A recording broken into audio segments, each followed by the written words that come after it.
Welcome back to the channel. Today we're doing some steak and beef mushroom gravy. Stick around. Alright, we're going to try to make this as simple as possible. This is what we're going to use for our gravy. Delicious stuff. We use it all the time. And we're going to let this slow cook on our steaks. And we got some nice bottom rounds steaks that we're going to put in here, season up simply with little steak and hamburger seasoning. Not a sponsor, just somebody I just discovered and I like the flavors. So that's what we're gonna roll with today. So that said, get these other ones in there, get some seasoning on them.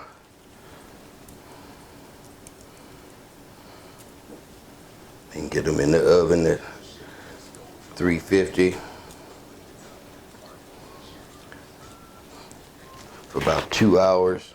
We want these to be nice and tender. We keep them covered up, let them simmer, get all delicious like. Now, we're gonna put these in. After we get our gravy on, let them simmer. We're not gonna worry about putting color on these at all. Beautiful. And with each can of this, we're gonna add a can of water to let it cook for them 2 hours. Keep it from sticking.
Alright, end results. I have to admit that the bottom round, not the best. Flavor is good. Not as tender of a steak that I thought it would be, but hey, not everything is perfect, but it's a nice dinner. So with that said, if you like this one, give me a thumbs up, tell a friend about me, subscribe if you haven't, leave me a comment, and we'll see you on the next one.